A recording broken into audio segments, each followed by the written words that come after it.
Du temps, si vous aimez lire longuement, avoir un bon pavé dans les mains, c'est celui-ci qu'il faut lire. Plus de 500 pages, vous le voyez pas. Regardez. C'est ce bouquin-là, ça s'appelle Rêver, c'est énorme. Ah oui. Franck Tillier ou Franck Tilliez, ça dépend de la prononciation. Ouais. Quand on a un Z dans son nom, on préfère le prononcer. Et c'est paru aux éditions Fleuve, ça s'appelle Rêver. Et l'héroïne qui s'appelle Abigail, elle est atteinte de narcolepsie, c'est-à-dire qu'elle peut s'endormir à tout instant et dans toute situation, un peu comme moi d'ailleurs. Et Ça va là, vous tenez le coup? ça va encore. Et donc il est que 10h21. Hein, oui, ça va. Même avec des petites nuits, on tient le coup.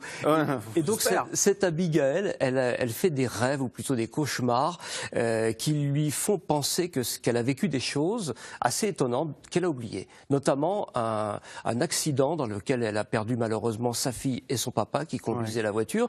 Tout le monde, enfin les deux là en question sont morts, mais pas elle. On l'a retrouvée vivante, qui allait très bien, un petit peu plus loin de la voiture, sortie de la voiture et sans une égratignure.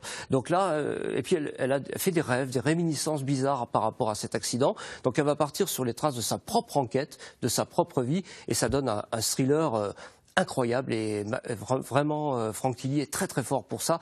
C'est notre, je dirais, notre Stephen King national, quoi. Ah oui, carrément. Ah oui, non, moi je le place très très haut. C'est un des rares auteurs français qui a été traduit aux États-Unis, qui commence à aller concurrencer Stephen King sur ses propres terres, bon, et qui est diffusé à des millions d'exemplaires. Non, il est très très fort. Dans une enquête comme celle-ci, j'imagine que si vous parlez de thriller, etc., elle est sa propre ennemie?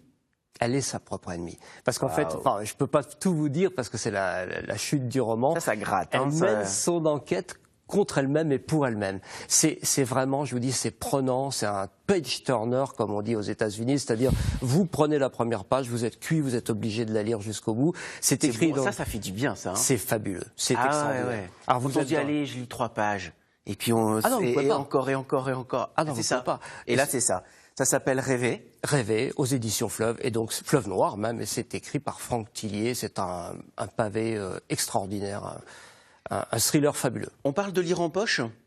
Lire en poche, c'est à Draguignan. C'est à Gradignan, en fait. Et effectivement, je crois qu'il y aura un petit sujet d'ailleurs. Exactement, Delphine en parlera dès la semaine prochaine, parce que c'est l'un des salons importants. Et ces auteurs-là, évidemment, on pourra les retrouver. Voilà, surtout, c'est Franck Tillier, je crois, qui sera à Franck Tillier sera là-bas, donc évidemment, on ira rencontrer tous ces auteurs-là. C'est bien d'aller rencontrer les auteurs. Merci Bob.